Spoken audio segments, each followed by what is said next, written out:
एक महत्वपूर्ण संबोधन में राष्ट्रपति व्लादिमीर पुतिन ने एक चुनाव के बाद, जिसे पश्चिमी शक्तियों ने नाजायज माना था, रूस में शामिल यूक्रेनी क्षेत्रों की वापसी का जश्न मनाया। यूक्रेन से क्रीमिया पर रूस के कब्जे की 10वीं वर्षगांठ के उपलक्ष्य में रेड स्क्वायर पॉप कॉन्सर्ट में बोलते हुए पुतिन ने घोषणा की, हाथ में हाथ डालकर हम आगे बढ़ेंगे और यह एकता हमें मजबूत करेगी। रूस अमर रहे। उन्होंने इस बात पर जोर दिया कि क्रीमिया रूस के दिल में एक विशेष स्थान रखता है। उन्होंने इसे रूस का गौरव बताया और जोर देकर कहा कि मॉस्को के कब्जे के बाद काला सागर प्रायद्वीप ने अपने मूल बंदरगाह को पुनः प्राप्त कर लिया। पुतिन ने क्रीमिया की वापसी का श्रेय अपनी मातृभूमि में वहां के लोगों के अटूट विश्वास को दिया और रूस के साथ उनके अटूट संबंध पर जोर दिया। हालांकि यूक्रेन के एक वरिष्ठ अधिकारी ने यूक्रेनी क्षेत्र के भीतर एक बफर जोन स्थापित करने के पुतिन के प्रस्ताव को संघर्ष को बढ़ाने के मॉस्को के इरादे के स्पष्ट संकेत के रूप में व्याख्या की। चुनाव के बाद अपने विजय भाषण के दौरान पुतिन ने इस बफर जोन को बनाने का विचार रखा, जिसके बारे में क्रेमलिन का तर्क है कि रूस को यूक्रेनी हमलों से बचाने के लिए यह आवश्यक है। राष्ट्रपति के सहयोगी माइखाइलो पोडोलियाक ने इस कदम को प्रत्यक्ष और स्पष्ट बयान बताया कि युद्ध तेज होगा। इस बीच यूक्रेनी राष्ट्रपति वोलोडिमिर ज़ेलेंस्की ने संयुक्त राज्य अमेरिका से अतिरिक्त सैन्य सहायता के महत्वपूर्ण महत्व पर जोर दिया।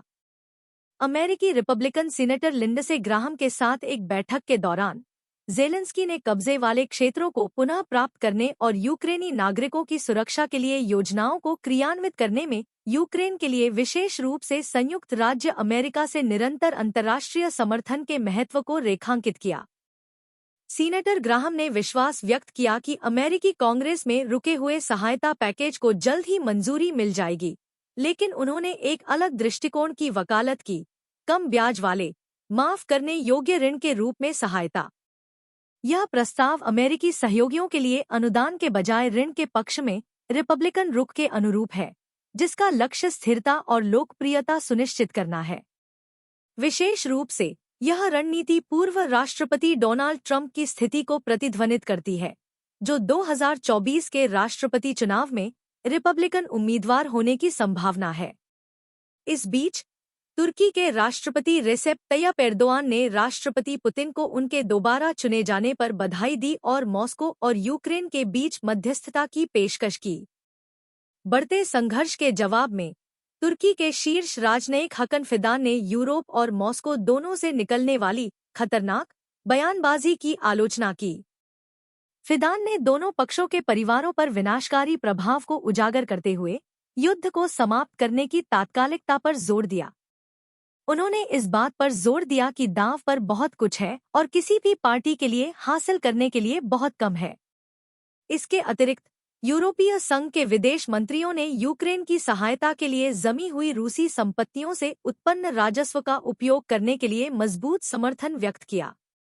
यूरोपीय संघ के विदेश नीति प्रमुख जोसेप बोरेल ने स्पष्ट किया कि हालांकि सर्वसम्मति नहीं बन पाई, लेकिन ब्रुसेल्स में एक बैठक के दौरान इस निर्णय के पक्ष में एक मजबूत आम सहमति उभरी।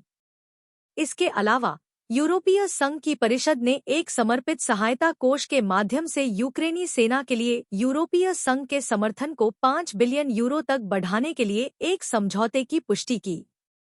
यह धनराशि प्रशिक्षण और घातक और गैरघातक दोनों सैन्य उपकरणों के लिए आवंटित की जाएगी। किसी भी साहित्यिक चोरी को हटाकर न्यूज़टोन में नीचे को फिर से लिखें। अधिकारियों ने कहा कि सोमवार को रूस के सीमावर्ती शहर बेलगोरोड के पास यूक्रेनी गोलाबारी में 4 लोगों की मौत हो गई, जिससे पिछले सप्ताह से इस क्षेत्र में मृतकों की कुल संख्या 15 हो गई है। गवर्नर व्याचेस्लाव ग्लैडकोव ने कहा, निकोलस्कॉय गांव में एक निजी आवासीय घर पर सीधे गोलाबारी के परिणामस्वरूप 4 लोगों की मौत हो गई।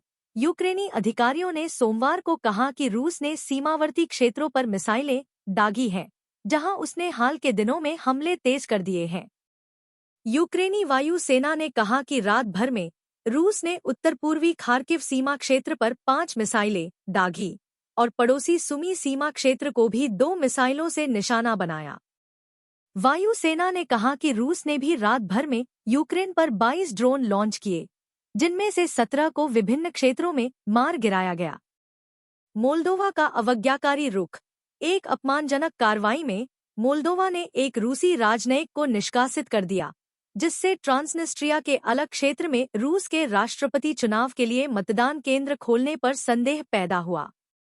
विदेश मंत्रालय ने दृढ़ संकल्प के साथ रूसी राजदूत को तलब किया और संकेत दिया कि मोल्दोवा बाहरी दबावों के आगे नहीं झुकेगा।